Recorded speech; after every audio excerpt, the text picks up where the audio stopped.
Welcome to the Oxford Martin School, and especially to people joining us online. My name's Charles Godfrey. I'm the director here, and it's my great pleasure for the second time to welcome Dr. Samuel Maimbo, who is our speaker this afternoon. And Dr. Maimbo is Vice President for Budget Performance, Review and Strategic Planning at the World Bank. Originally from Zambia, has attended 2 universities in the UK, Nottingham, Manchester. Unfortunately not Oxford, but it's great to see you here now, and has had many different roles, including most recently Chief of Staff to the World Bank President. So what we're going to do this afternoon is, first Samuel is going to give his talk, and then Nicola Ranger is going to respond to the talk. And Nicola, who many of you will know, is from Oxford and leads the Resilience and International Development Programme at the ECI, and is involved with the Martin School as director, one of the co-directors of our programme on systemic resilience. And Nicola has extensive research and advisory work experience on climate change and finance with UK government, with the World Bank, European Commission and the UN. And after Nicola has responded, and Nicola and Samuel have discussed some of the issues raised, we'll then go for a question and answer session. So Samuel, can I ask you to come and give the talk on the role of global multilateral development banks in the world today? Thank you.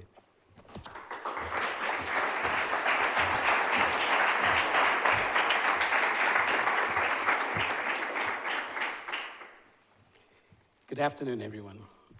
Clearly, whoever manufactures podiums doesn't take into account some of us who are height challenged. But I hope you can see me and hear me well. Look, I'm truly delighted to join you this afternoon. It's a tremendous honor, and I'm delighted to be here.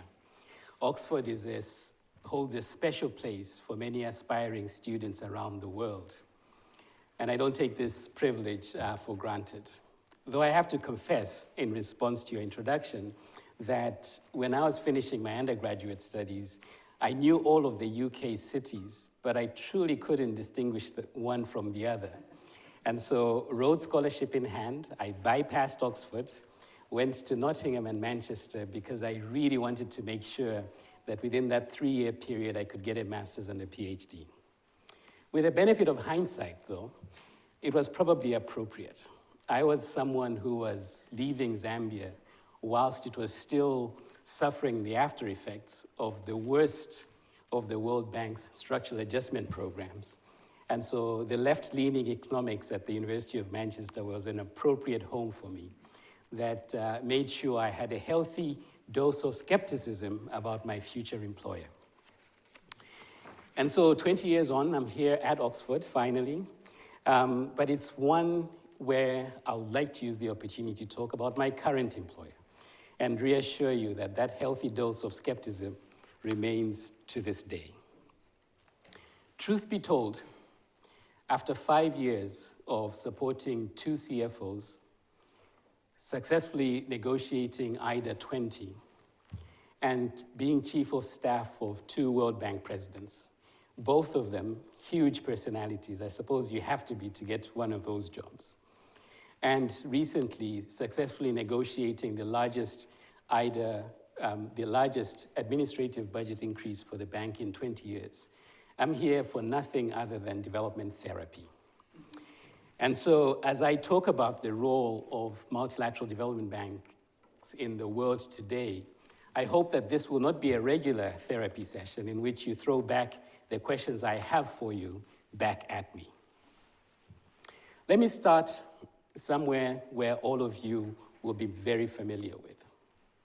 The world is experiencing significant crisis worldwide. We have countries around the globe that are experiencing droughts and floods in equal measure, and not too often in the same country.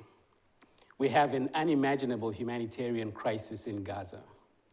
We have gangs spreading violence in an already fragile country called Haiti. We have 2 madmen that are destroying the fabrics of a country such as Sudan. Sadly, it's always men. And there are more refugees today than they were at the end of World War II.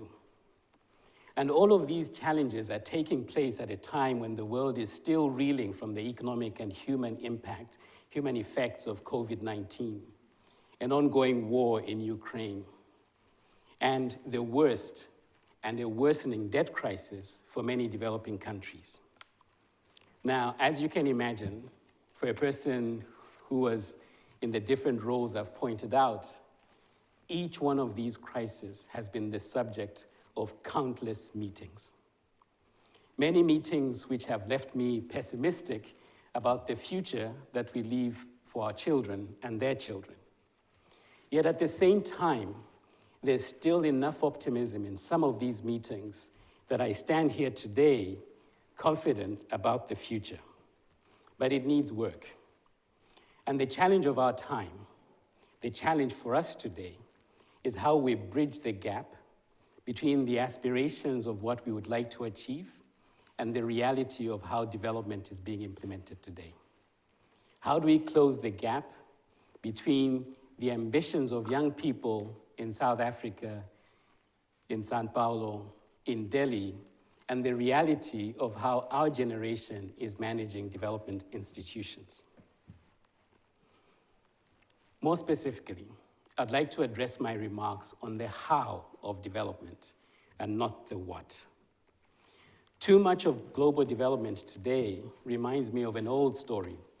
I went to a Catholic boarding school where the priests there use Latin more than we could care for.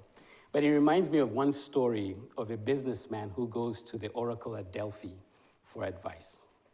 He says, "I'm doing so well, my abacus counters don't have enough time to count all the money that is being made, but I still can't afford to hire a new one." So after a pause, the oracle said, "Each one of your abacus counters needs to grow a finger on each hand." "Ah, that's wise," the businessman said. "But how am I going to do that?" And so the oracle said, "Look, I only make policy. Implementation is your problem." I feel like that most days at the bank. All of this to say, in global development today, there is not a shortage of ideas. There is not a lack of knowledge of what needs to be done. There are many good people in development with good intentions. Truth be told, we have more development institutions in this world today than what we need. The sad reality is they are not working. At least not working at a pace and a volume that will make a lasting and sustainable difference for the young people that expect more of us. And so, for all of the brilliant ideas that are being collected like rainwater, for all of the pipes that MDBs are laying to channel those resources to where it is needed, all of these efforts, time and time again, come to a screeching halt 1 mile before their destination. Now, yes, it's not lost on me that at this moment, a man who hails from a continent where 400 million people still don't have access to clean drinking water is going to focus on plumbing as the analogy for my talk. The reality is, global development has a last mile problem. MDBs are part of that problem. They are part of that solution, but so are you. Resources are not flowing fast enough or full enough to make a lasting difference. The current architecture, to put it as plainly as I can, is failing to deliver good country outcomes. Certainly not the type of outcomes that will make sure that within our generation, the young people that we have in developing countries will taste quality, sustained life similar to their counterparts that they see on social media in developed countries. It's not for a lack of trying. Time and time again, hard-working technocrats in these institutions do the best they can to respond to donor expectations, to address every single safeguard that many of you, many of us have called for. In order for us to get as many projects as we do, it is not uncommon, it is human, to then make sure that these operations are designed in a way that survives the plumbing of the development architecture that we have built. As a result, we lower our expectations and our ambitions year after year. We need to fix the plumbing if we are going to meet the development needs of the world today. We need bigger pipes. We need fewer valves. We need more ambitious goals for developing countries and fewer safeguards for multilateral development banks. I know many will sit uncomfortably with that call, but let me explain. For an MDB to be effective, for the World Bank to play the role that it was established, we need more trust in the development architecture between shareholders and management, between management and staff, and between staff and our client countries. Now, the recent efforts over the last 12 months that Ajay has been leading in evolving the bank are the right ones. I'm here to make a call for governments, academic institutions, and citizens to rally behind those reforms and ask for even more. We've lost a lot of ground. Over the last decade, we've seen more people going back into poverty because of the impact that COVID has had. And I think academia is well positioned to take a balanced view of what needs to be done and all of the exciting research of complex development challenges, as well as, I'm sorry to say, the simple but mundane and equally vital question of how to deliver those solutions. In the years that I've been at the bank, and in all of the different meetings in which good men and women have gathered to solve complex problems, the latter aspect of how is the boring part and not politically appealing, yet it is essential that it is addressed. Why do I feel so strongly about this? In the years I've been at the bank, I have had two titles, two very long titles. One title was Director for the International Development Association and International Bank for Reconstruction, Resource Mobilization, and Corporate Finance. I know, it rolls off the tongue, doesn't it? And currently, my title is Vice President, Budget, Performance Review, and Strategic Planning. All of them really nice names with the sole purpose of overlaying the simple job that I really have at the bank. I'm a financial plumber, period. I raise money, a lot of money, and work with my colleagues around the bank to make sure it's allocated to the right development institutions as effectively and as efficiently as I can. To do that job well, I have two other jobs, equally simple, which is to be a translator and a fixer. Don't worry, it's not mafia-like fixer. I haven't broken anybody's legs yet, but I have followed people to the bathroom to get a deal done.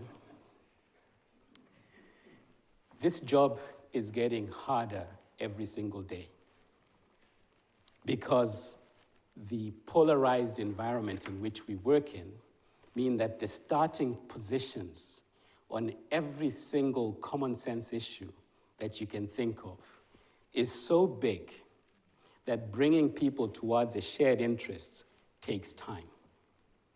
And when you do get people in the right room, in the right sense of agreement, there is still this level of mistrust that says if you give this institution this money, it either will be misused or it will not be spent on the things that need to be done. And so what do? We ask for more of this institution. Before I get to that, and maybe I shouldn't do this, but let me put this in football terms. Part of the reason I love coming to the UK is I certainly feel closer to all of the football teams I love watching. Arsenal, Manchester City, and of course, the one and only Manchester United. Yes, hope lives eternal. One day, we will relive our glory days. But I often wonder how effective we would be if we ran MDBs and global institutions the way football is run, with fans in the stands screaming and shouting their views, with a manager at the touchline, and players on the pitch doing the best they can, trusting each other, and every one of those judged on the merits of their performance. Alas, in development today, the manager is expected to attend every fan club meeting, and not only in the city of the club, but everywhere in the world there is a fan club. Every player is expected to play according to detailed rules that exist in a manual they have to carry on the pitch and tweet each time they kick a ball. When I was director for IDA, I was very proud of the fact that we were able to raise $93 billion. But that required 1,000 separate policy commitments that countries were expected to implement. And as my colleagues go and fundraise for IDA 21, the number of policy commitments expected of countries has already started accumulating. The challenge with those policy commitments is that every single one of them makes sense. Of course, I want the bank to commit to more girls in schools. Of course, we all want the bank to commit to more jobs, more infrastructure, more electricity. But every one of those commitments is a valve in the plumbing of development architecture. It needs to be monitored. It needs to be identified. It needs to be measured. It needs to be reported on.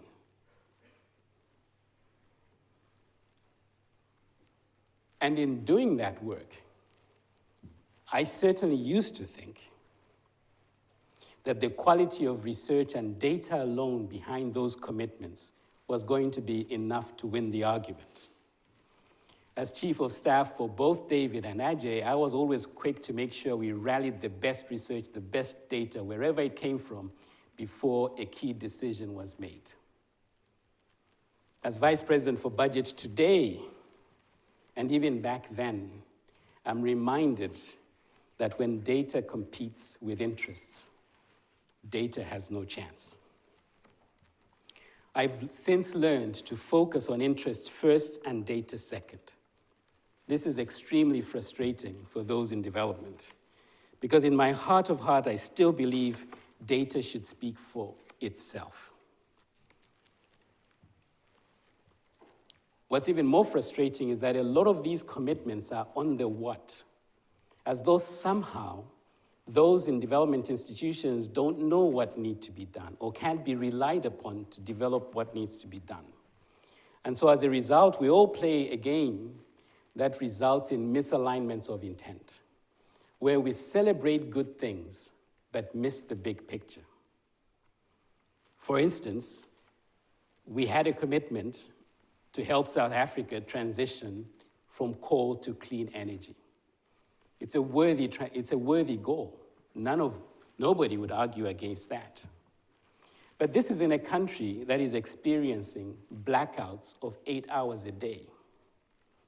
Therefore, as we celebrate the transition of a few coal mines to clean energy, the vast majority of the population is still in the dark. And yet we all know in development that if there is one thing that distinguishes developing and developed countries, it's the reliance on something as basic as electricity. What I mean to say in all of this is simply that we are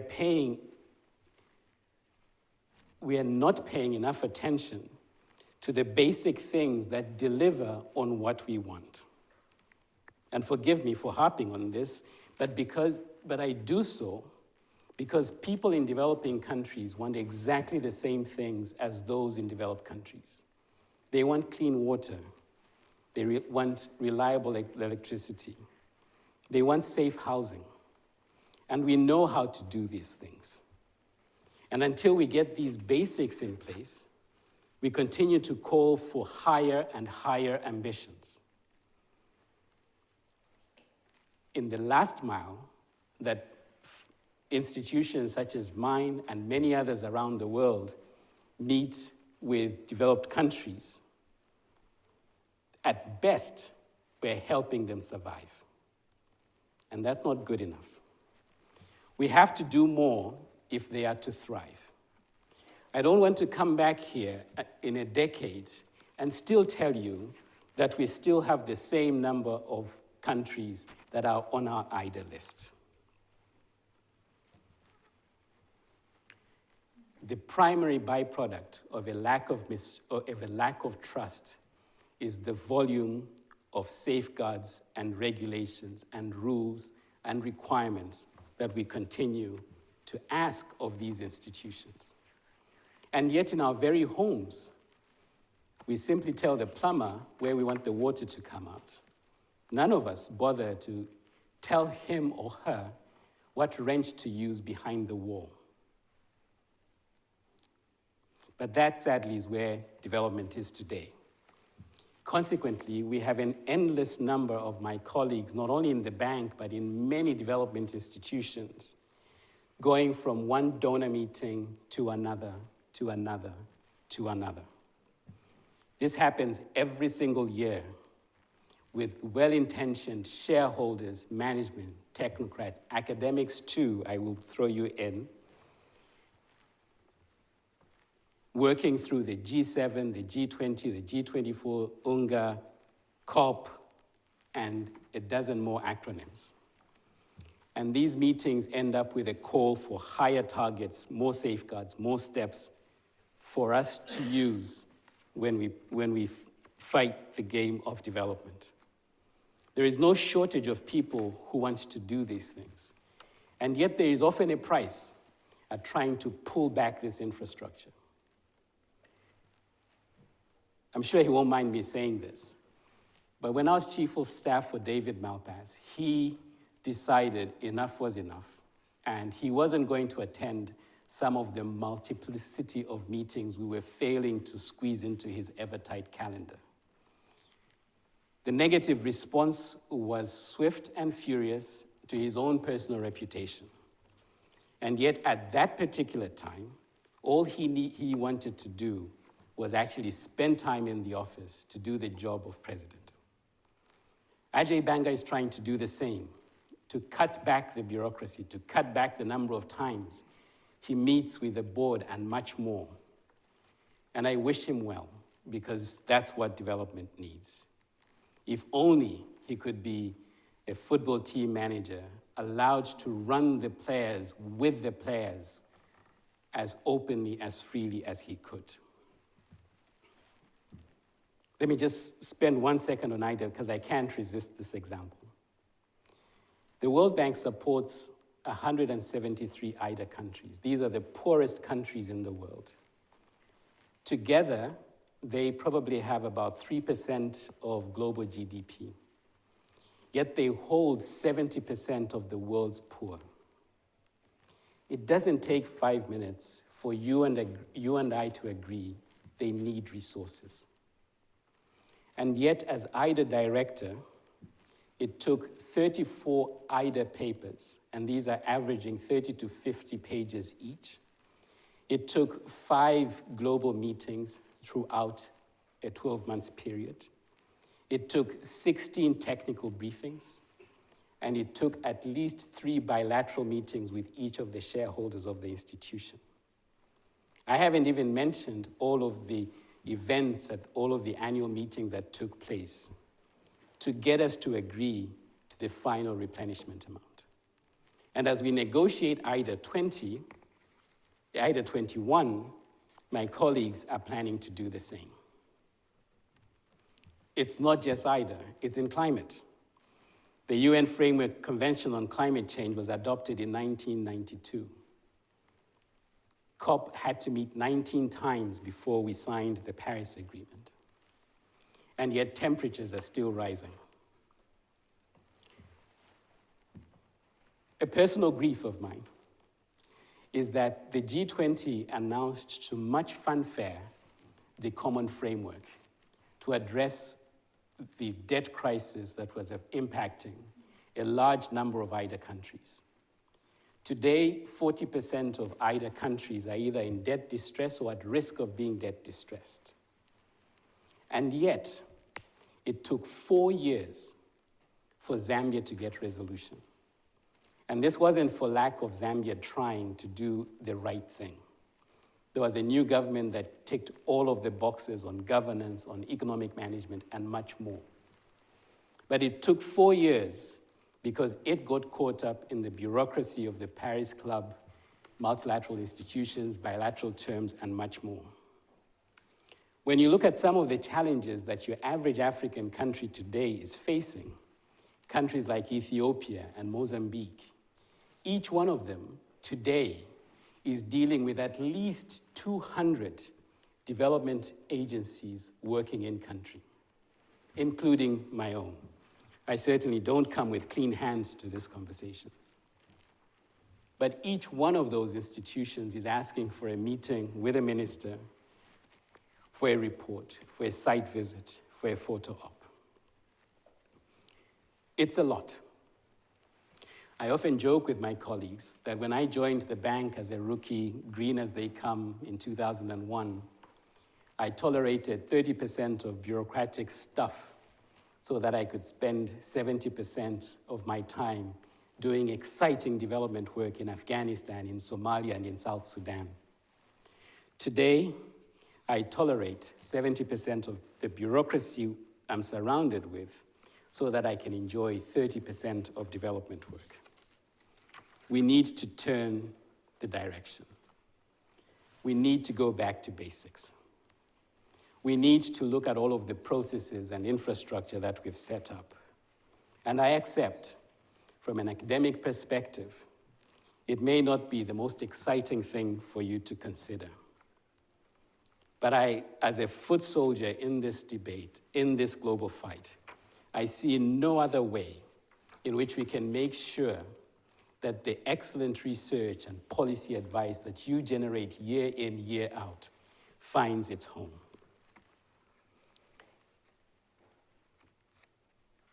To get us to that path, I think it's essential that as we consider the basic role and function of an MDB, we just ask ourselves 4 basic questions. Number 1, why were we established? What happened to the level of development ambition that was in the Marshall Plan? What happened to the level of drive that drove the HIPC debt resolution to a point where we celebrate one country's resolution after 4 years? I think an MDB today, working with its shareholders, working with countries, must define meaningful goals that will help countries thrive and not just survive. Second, I think we do need to look at our processes and ask ourselves why the extent of bureaucracy we have created in this environment of mistrust is acceptable when we see the urgency and the volume of multiple crises around the world. MDBs, working with shareholders, working with countries, working with citizens, must focus on fixing existing institutions rather than calling for new ones to fix existing problems. I will be the first to say that the World Bank is not polished in gold. It has its weaknesses, it has its challenges. You have committed people trying their best to get things to work. And I say to myself, you can create as many new institutions as you can, but without the basic elements of trust, you will be in exactly the same position that we are in today. Third, we need to look at our partnerships. And I'm delighted that some of the things that the new president is doing is establishing basic partnerships with other multilateral development banks. There is not a single MDB, global or regional, that has the capacity, both financial and in terms of human capital, that can solve the challenges that we have today. It has to be done in partnership. But I want to see more partnerships with local actors, because the traditional approach to development is falling short. I want us to be respectful of partnership and the knowledge that local actors have for many of the contexts that we operate in, and avoid the danger of an arrogant, singular development story. Fourth, but just as important, we need to look at our people. We need to ask why the voice of developing countries continues to lag behind the outsized advocacy levels that we see in developed countries. We need to empower citizens, we need to empower leaders, we need to review the shareholding structure of a lot of these institutions, including my own. And so, let me finish my remarks by coming back to you. As I mentioned a few seconds ago, your research is excellent, it's valuable. But just as important as you invest in this research, I ask of you to spend a little time looking at the architecture through which that research finds itself to the countries where it is needed. To look at the architecture for development institutions and the path that we take in order to deliver on that research. We need to get to a point where we're able to follow the paths, the well-trodden path of development that other countries have been able to follow. Here, I think of Korea, which received its first IDA funding in 1962. It stopped borrowing in 1973 and became an IDA donor in 1977. I think of Japan, that took out loans in 1953, signed its final loan in 1966, graduated the following year, and in 1984 became the second largest shareholder at the World Bank. The same is true of many other countries. Every one of them is a story of ambition, achievement, and marrying purpose with plumbing. Every one of them is a story of lives saved, of families and entire communities given the chance to hope, to work towards development. And as an African working at the World Bank, I cannot but ask, why, if it can happen in Korea and in Japan and in France and in China, it cannot happen in Zambia, Malawi, and the Congo? And therefore, it is my hope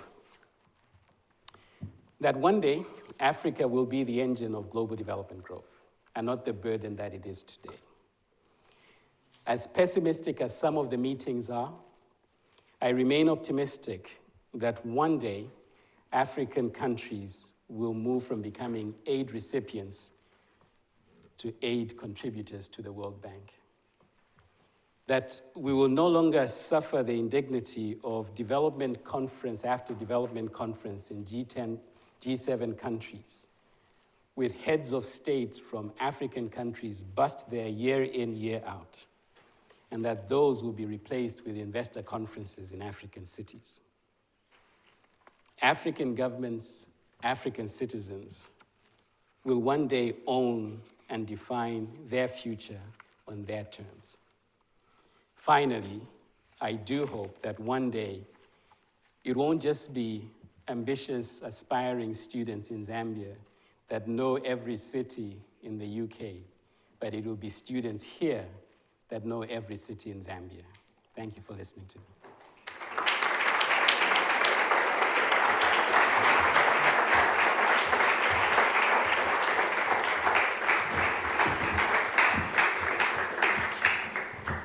Thank you very much indeed for that inspiring and fascinating talk.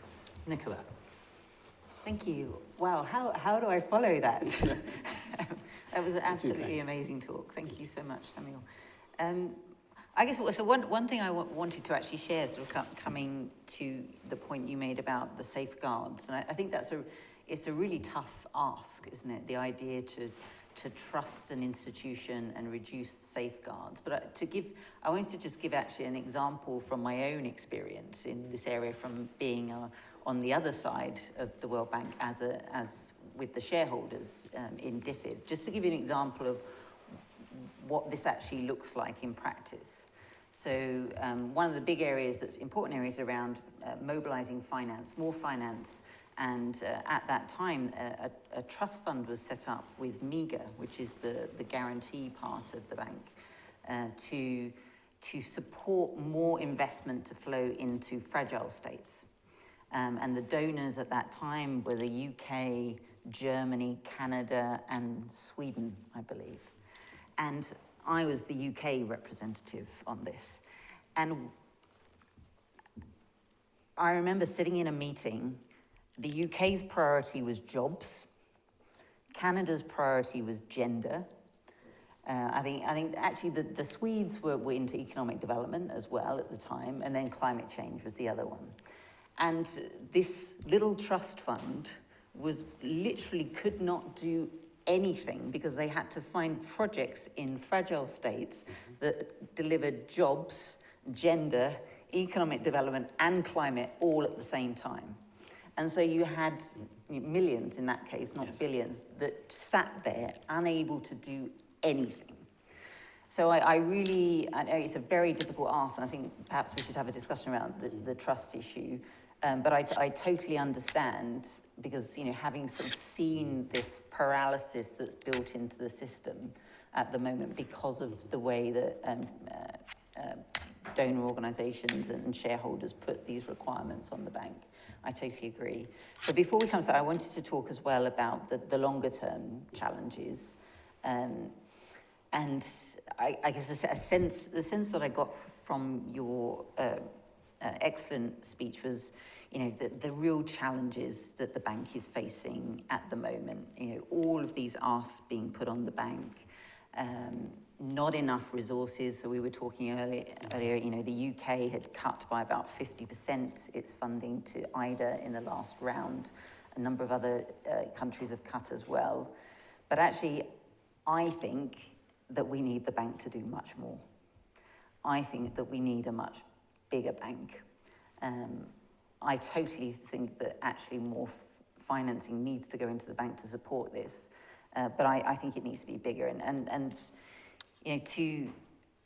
You mentioned sort of in your number 1 of 4, what was the mandate? Why was the bank set up? And I sort of went back and looked up the original, and it was about prosperity and global stability. In July 1944, the Articles of Agreement were set up, and that was the key mandate of the IMF and the World Bank together.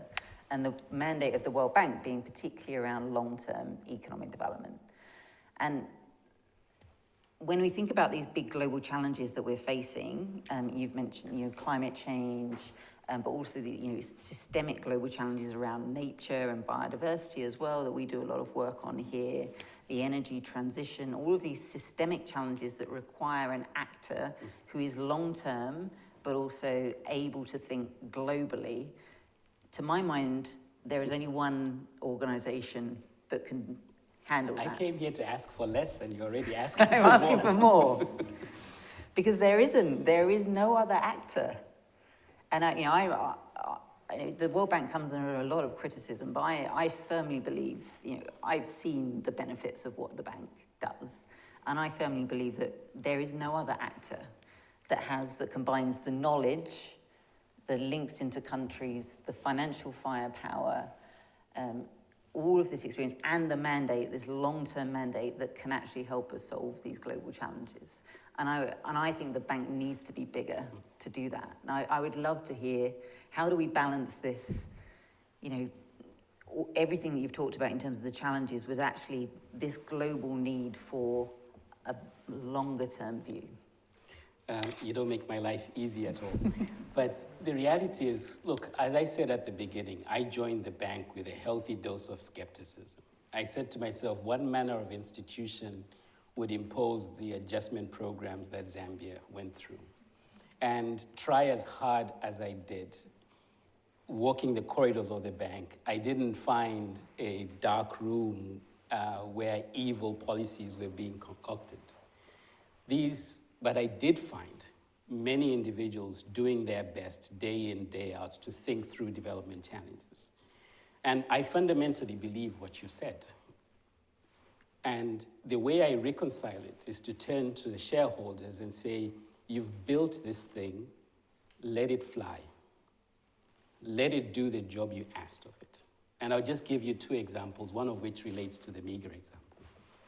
Either today, there is no financial instrument that takes market financing, donor contributions, optimizes its balance sheets, and provides more concessional financing at the end than it receives. Right? That financial alchemy has taken years to build. Every single time a donor puts money into IDA, they're getting $4 additional on the other end. And yet, in a world where we are all resource constrained, we continue to push for new trust funds because it's got to be special, right? Now, when you do that, you're leaving money on the table. The second thing, and I loved your example of meager, because in as many cases of that kind that leave many policymakers and technocrats like ourselves scratching our heads as to how to meet all of these competing demands, when we desperately need this money to get to the poor, we have as many beautiful examples where we've done the opposite.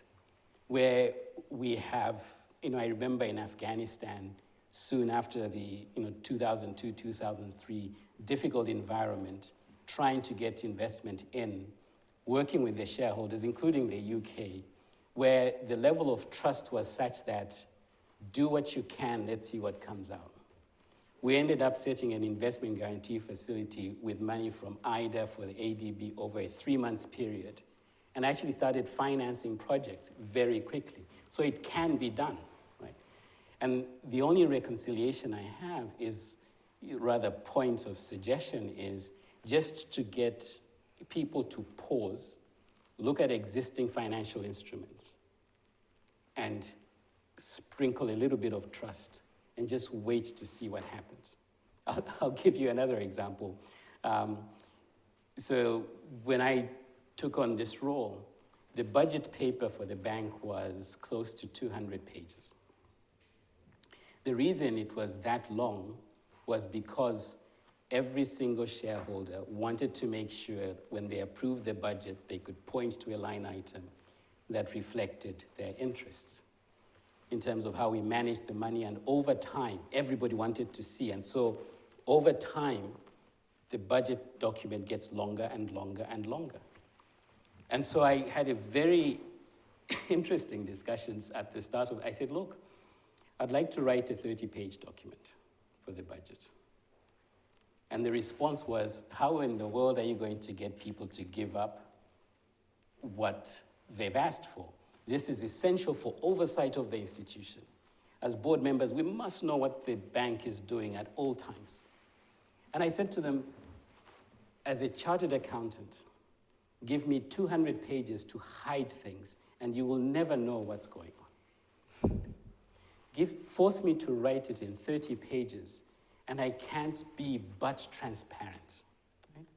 So sometimes negotiating reforms requires people to look at the end product. And if you can get people to focus on the end product, you can actually achieve interesting things. And that's the one area where I'm thankful to the environment that Ajay is desperately trying to coach, which is let's focus on outcomes. Let's stop counting the inputs, because that's where the delay is. Thank you. You have another question? Well, I guess I wanted to talk about another type of plumbing, actually. I know across your career you've worked on many different types of plumbing. Perhaps actually you're good plumbing in your own life as well, who knows? But I wanted to talk about the sort of financial plumbing of the whole financial architecture. Because you talked about some of the challenges on emerging and developing economies at the moment, but I fear that actually things are getting significantly worse.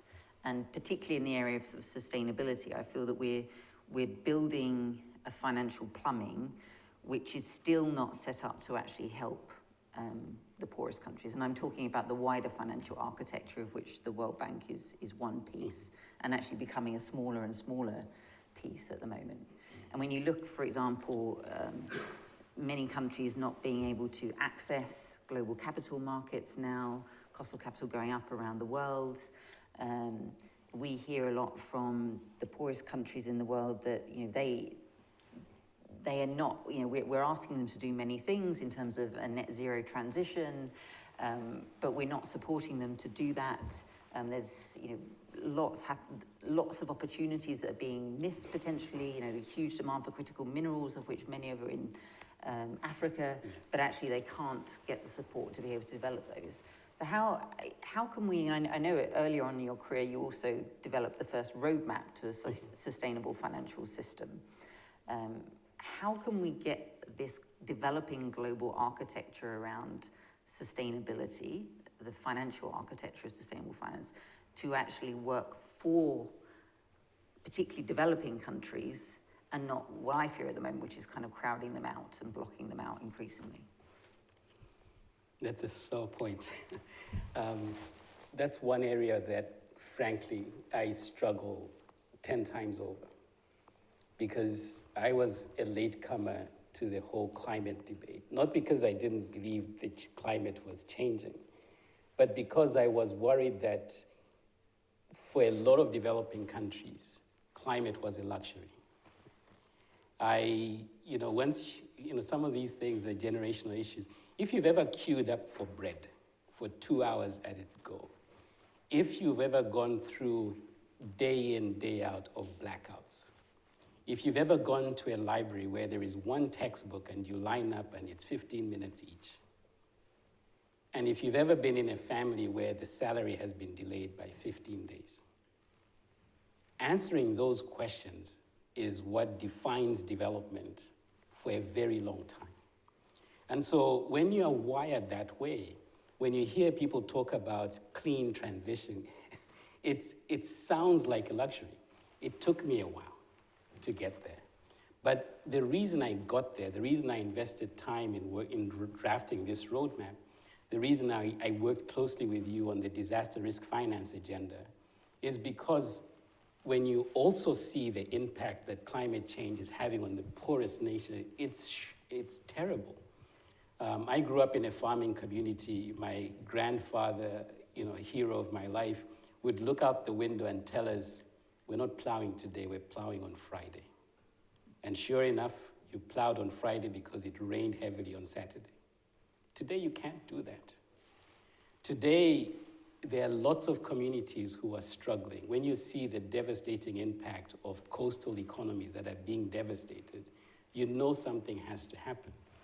And so when I wrestle with this, sitting in meetings that are focused on the latest climate thinking and technology, and meetings with ministers of finance who are saying, look, I can't make payroll. What's my IDA allocation? You go through this initial false debate of whether it's climate versus development, and it is not, because it's one and the same thing. And with every day that passes by, that link has become stronger and stronger. It's inevitable. What's required, and this I agree with you, is taking a holistic approach of dealing with all of these problems as aggressively, as ambitiously as we can at the same time. We will not make progress on climate if 40% of IDA countries are in debt distress. If the pace of reform for debt resolution is one country every 4 years, I don't care how much money you're throwing into climate, you won't make that progress. And so when I make a plea to focus on the architecture, you need a SWAT team whose sole purpose is focusing on debt resolution. You need a team that is working on closing the education gap that resulted because of COVID. It's wonderful to talk about AI. It's amazing. It promises the world and its grandmother, right? But you have 60% of communities without power, right? You've got equally large numbers of populations who you can put a smartphone in their hand. Their monthly income is equivalent to how much you spend on a weekly basis in terms of internet subscription. So the ambition is, the challenge is significant, and maybe I'm going too far with my therapy session today, but my frustration time and time again is people underestimating just how messed up the world is, right? The gap is significant. The role and place of the bank is significant. Let it fly. And even in a worst case scenario where you say, let's take a bet, take off 50% of the current safeguards, even if we messed up, the challenge, we will still be playing catch up on the challenges that we have. We've tried this method of the fans coming onto the pitch and holding every striker's hand and say, do this and do that. Let's get the fans back into the stadium. Let's give Ajay as manager enough flexibility to make decisions to run the institution. And let all of these smart people, I saw lots of kids writing exams today. I look at them and I think any one of these will come into the institution as an extraordinary human being. And when I give them the list of things they need to do, we turn them into ordinary human beings. I want them to be extraordinary in and outside the bank. Thank you very much. Let us go for questions in the room. Who would like to ask a question? A lady over there. Hello, thank you Hi. so much for your talk. This was really wonderful. The main things that I was thinking about during your talk is that given that we have this issue around trust, my main thought was, why do we have this distrust? Has it grown over time? What do you think are the reasons that there is this distrust that seems to be increasing not only between shareholders and the bank, but also between citizens and their government and all these different facets of our life? And how do you think that we can rectify that? So clearly it's a problem, but why did it happen and how do we go forward? The bank has been in, or do you want to take a few? Or? If you'd like to answer that one. Sure. The bank has been around for 80 years. It's clearly made mistakes in the past. I think what it did in Zambia was a mistake. And so, like everything else, I am sure there were good intentions why these safeguards were put in place. And the vast majority of them are well-intentioned. They do a good job. Procurement guidelines to make sure there's no corruption. Well-intentioned. The challenge, in my personal opinion, is that safeguards became a way of business. So rather than use them to focus on where there were risks, it's now standard. You ask me to build a school, where are the safeguards? As a matter of routine. The challenge today is that these safeguards have occupied so much space, they're slowing the institution at the very same time where the frequency and severity of impacts and crisis is doubling. We used to have a financial crisis once every 10 years. A major natural disaster was maybe 2 a year. Now we have continuous crisis on both. And all I'm asking is time to let go of those safeguards. Let's not fight yesterday's battles, let's fight today's. Thank you. Cameron. So Cameron Hepburn, I'm a professor of environmental economics. I thought the last question was excellent, thank you. And I want to add to it, I guess. It's often said that trust is built very slowly and lost very quickly. I don't think that's true. I think actually often people start trusting quite quickly. And actually if you build a trusting relationship between an institution or between a person over a long period of time, it takes quite a lot of damage before you kind of cut away at the trust and eliminate it. And I think in a sense that's where things are. And I don't think you get it back by saying, hey, please trust us. Just to be quite challenging for a moment. But I also want to try and be constructive, because I was thinking, well, how would I answer that question? I mean, it's tough, because if you're not trusted and you say, please trust me, and the world says, well, no, sorry, what do you do? And maybe one possibility, which perhaps you're already trying, or you've already tried, is to say, well, we're not gonna say, hey, trust us, we're gonna throw all the safeguards away throughout the bank, full stop. But you could have a little pilot program where you say, this is a program, this is part of the bank, no safeguards. It's not quite a controlled experiment, but you can stick some cash there, you can stick some cash here, and let's see, does the programs where there are no safeguards, do they work better than the ones where there are? Just a thought. It's a welcome thought. And many of us who've been in the bank for so long started off there when we had a new president come in. He is a man in a hurry and said, I'm not doing pilots, I'm doing the whole institution. And so when I make a plea that people take a second look at these reforms, it's an honest plea that the number and types of measures that are being implemented in the bank today are across the institution. So for example, we've had a scorecard for many years with 150 indicators. Ajay has asked us to do 15. And it's really focused minds. It's stripped out a lot of the counting of the input that we used to do. Those 15 will be formally announced at the annual meetings. I will not be surprised when people look at and say, how come you're not measuring X? And that's the part where the test of whether we'll be able to survive this will come in. So we've done that with the scorecards. He, together with the management team, are streamlining the many different global practices that if you looked at, you couldn't make head or tail. You know, sustainable development as a department, you have to ask what else it does. So there's been a simplification of the structure. I talked about the simplification of the budget process, simplification of the delivery and the global challenge programs, and really focusing on a few items. At the spring meetings, there was an announcement that was made about doubling down on energy as one clear goal for a number of African countries. So the efforts are being made. Where I also agree with you is the link you drew between trust, how to earn it and how to keep it, and the time it takes.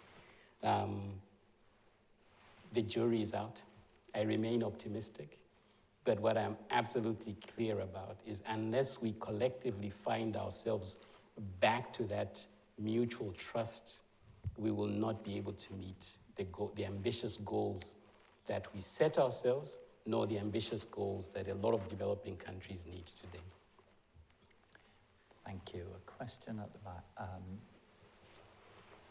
Hello, Rosa Lamin from ECI. Very big thanks for the fantastic talk. So my question was around the holistic approach. So you mentioned about moving from kind of a little bit kind of climate septic kind of policy approach to then actually incorporating it and really believing in it as part of a bigger holistic solution. So my question is around kind of the cash transfer, CCTs versus adaptive social protection approaches. We know that the World Bank's been very kind of much a big actor in the CCT area, but also talking about adaptive social protection. So what needs to be done now that we can actually move towards the implementation of adaptive social protection that incorporate both kind of universal rights-based, nationwide social protection systems, but then also mechanisms that respond to the shocks such as those caused by climate? Thank you. Thank you for that question. It speaks to many of the challenges we find, not only in social protection, but in other sectors as well. I think most people will be pragmatic enough to accept that society will always have the vulnerable who need help. They will have those who have the potential to do more, and they will be the developed countries. And so the bank has been, and I expect will continue to be, a strong proponent of social cash transfers. We are doing really interesting pilot work on disaster-linked social protection programs, given the level of risk that is now embedded. And I think this is an area we will continue to grow. The challenge we have today is that the proportion of people falling in within the eligible category is rising much faster than we can keep up. If you see 90 million people falling back into poverty, the ability of those systems to be sustainable gets tested. When you have as many IDA countries as we have in debt distress, it becomes a very expensive proposition. I gave the example of Zambia. During that 4-year period, the government made an announcement for free education, expecting they would resolve the debt crisis quickly, they would have this investment come in, increase the tax base, and actually afford it. 4 years later, they're carrying free education, the quality of which is now in question. So the simple answer to your question is the bank is fully committed to this. We are being as creative as we can to sustain these facilities because they're essential for many communities. We are linking them to as many other disasters so that we can take advantage of the technology and data we have now to know well in advance when we will have a drought or a flood or some climate disaster, because it allows us to act quickly. Thank you. Thank you. A question there, and then we've got a couple at the front. Thank you so much, Mr. Maimbo, for this wonderful talk. And my first question is around resource mobilization. As you rightly put that, a lot of IDA countries are now in very tight fiscal space and in poly-crisis, but IDA resources are going down every 3 years that we're seeing. So I was wondering if you can share some of the successful strategies in negotiation if data doesn't really work all the time. So what does it work? And the second question is on setting basic goals. As we're speaking right now, IDA 21 is currently being negotiated. But it seems to me that there are a lot of emphasis on public finance management, social safeguard, health, which are all very important. But the second question would be, are we seeing a new round of SAP or good governance, especially in the context where job, economic transformation, as well as clean energy transformation are very much sectors that need more resources and input, and maybe a bit more trust on the IDA country government as well. So I was wondering if you can share your ideas with us. Sure. Thank you. Thank you very much. Great questions for both of them. The first question talks about the financial architecture for IDA and what's happening there.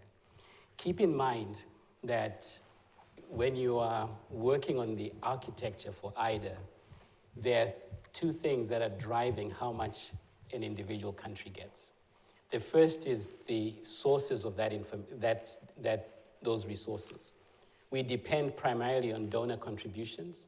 We also go to the market, and then we also play with IDA terms by tightening, by making some of the loans 40 years rather than 30 years. You can increase the overall volume. So we've pressed hard on each one of them. For IDA 20, we increased the volume of market borrowing for IDA. We did that because the donor contribution piece has been falling flat, or has been flat, in real terms falling, and that's where the struggle has been. At the back end, when it comes to distributing IDA eligible countries, the criteria for eligibility is driven by the state of the country, and the more developed the portfolio, the fewer IDA countries in the portfolio, the more resources they get. When we slow down the debt resolution process, then the number of eligible countries increases. And when that increases, you've got the double whammy of tighter donor contributions, requiring us to source more non-concessional financing, tightening terms, and then supporting more and more countries. Right? And so for my colleagues who are now negotiating IDA 21, it's absolutely fundamental in this environment with rising interest rates to get the donor contribution to go up. Because if donor contributions don't go up, we are constrained in how much market borrowing we can get to keep those IDA resources concessional. Your only resort is to tighten terms even more. Right? So that's the challenge of what needs to be done. Now, when it comes to your second question as to what is the general thrust of the IDA 21 goals or commitments, I would say that with every replenishment, even though some sectors get more prominence, the rest of the other important stuff remain on the table, right? So we are still working on the basics of education, on health, on financing, on economic transformation, private sector development, all of those that are key. However, when you hear us talking about public financial management or expenditure review or social safety, that's almost an acknowledgement, not is almost, that is a recognition of the fact that if we are so constrained in a country like Malawi, what is the biggest thing that we need to work on to attract private funding into the country? It's got to be the public sector. So the expectation is let's double down on making sure that we can create as much stability, reduce the risk factor, and have the private sector come in. And for that reason, the bank has established a private sector lab that is composed of 15 CEOs who meet monthly, looking at different ways in which we can work within the tight financial resources we have to bring in private capital into developing countries. In the meetings they've had so far, some of the concrete outcomes has been the establishment of a centralized guarantee facility that will take into account IFC, IBRD, and MIGA guarantees into one facility. It's to get work on foreign exchange risks that often plague a lot of these countries. Now, we're still negotiating. The IDA team is meeting donors in Nepal. I think it's probably next week. The final IDA meeting is going to take place in December. I think Korea is going to host us. Before then, we have a UK election, a French election, a US election. So it will not be an easy ride by any measure. Thank you. We're running out of time, but I want to try and get in 3 more questions, which perhaps we can take together. And if it could be brief, please. Nick. Thank you. Nick Westcott at SOAS. Very quickly, you mentioned that some countries had gone from being recipients to donors, South Korea, Japan. There are other countries that have grown a lot but not become significant donors to the World Bank. China, some of the Gulf countries, perhaps India. Is that a good thing because they are putting money into Africa not constrained by the World Bank criteria? Or is it a bad thing because actually the money would be better spent through the World Bank? Thank you. And a question here. Well, hi, Sam. I'm Charles Chinda, and I'm from British Water. And part of the work that I've been doing is pretty much traveling across the world, understanding the pain points specifically in the water sector. So I was very pleased to hear you talk about the water sector more passionately in your brilliant talk. My question is around pretty much, there's a big talk around democratizing finance today, especially for developing countries. A very good example, I think, to spotlight Africa in specific, you've got the Continental Africa Water Development Program, which is intended to raise 30 billion annually by 2030 for everyone to have access to water and sanitation. And we do understand resource mobilization has been mentioned being a very difficult thing, especially for developing countries. So in your view, in that roadmap pretty much you set up, how do you see the bank being able to provide that de-risking factor? Because they want to bring in blended finance, developer finance, of course, and the grant finance on one end to be able to encourage private sector participation in raising that money. And as a bit of a skeptical as well, by 2030, I don't see how that's going to happen with climate change and all the impacts that we're seeing today. And having the bank coming in with the right kind of policies to help them accelerate that progress, and also bring all the different kind of countries to rally around shared water resources, which is a really big issue from a long-term perspective. And a question from online. You mentioned the importance of considering the architecture through which research is disseminated. When engaging with policy in the Global South, what is the single most important factor researchers should keep in mind to ensure a thoughtful and mutually beneficial knowledge exchange process? That was from Jose Rojas. Thank you. Thank you for these excellent questions. Let me start with China and India. It's important to keep in mind that although China hasn't formally graduated from IDA, it's a net financial contributor to IDA.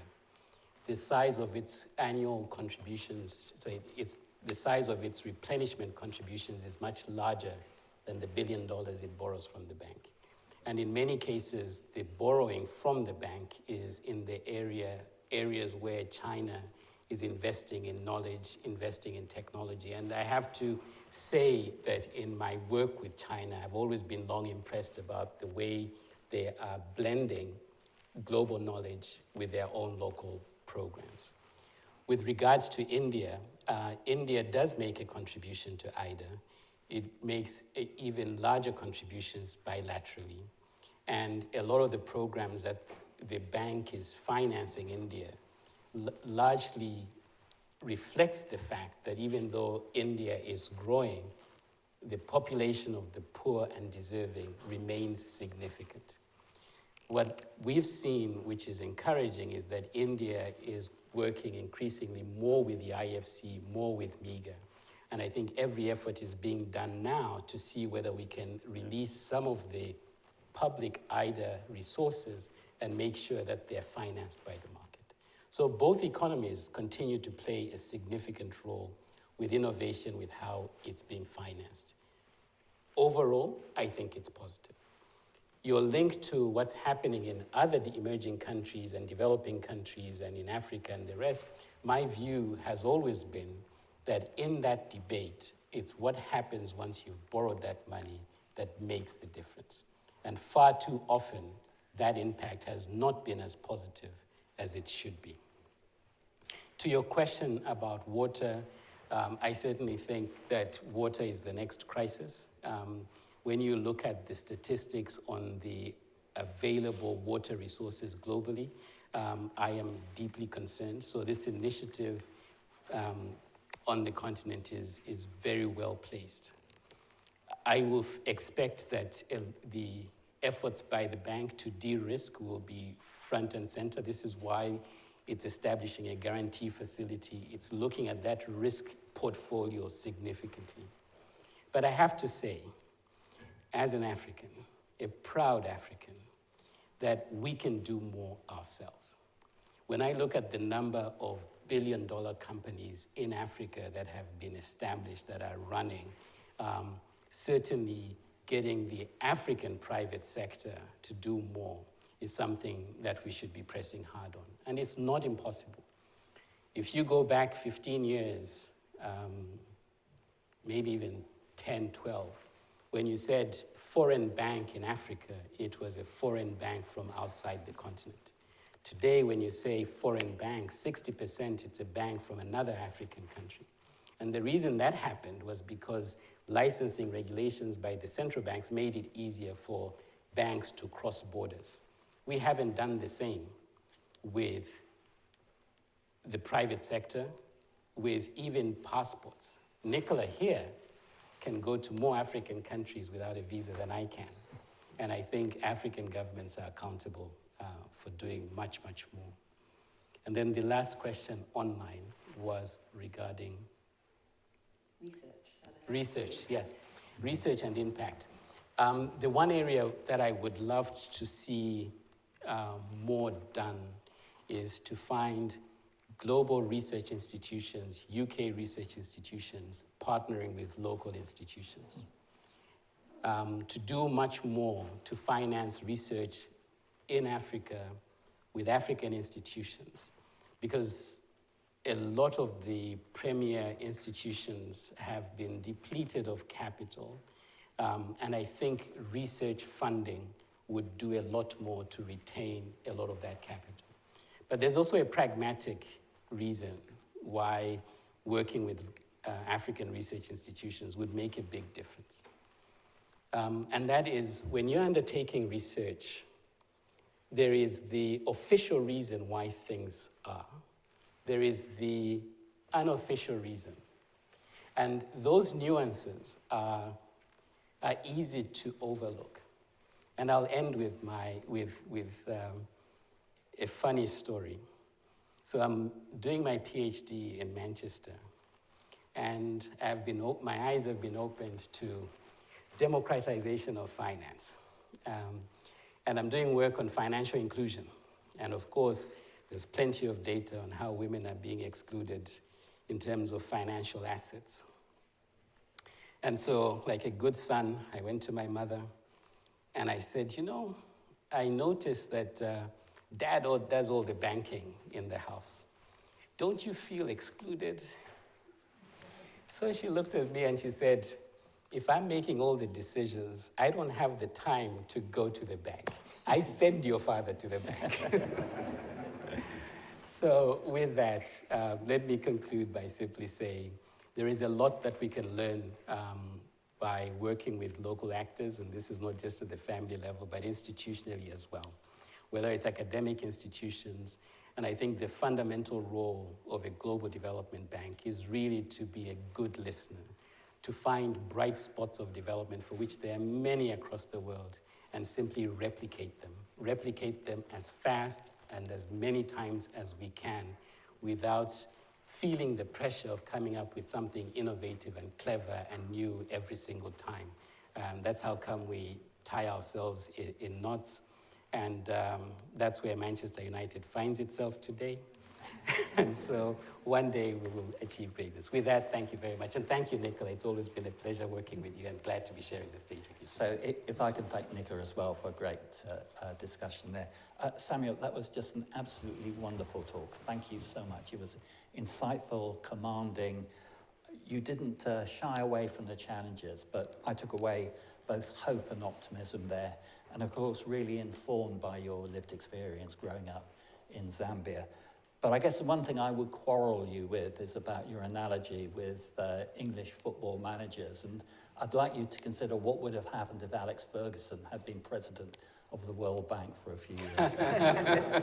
Please, would you join me in thanking Samuel for a really super talk?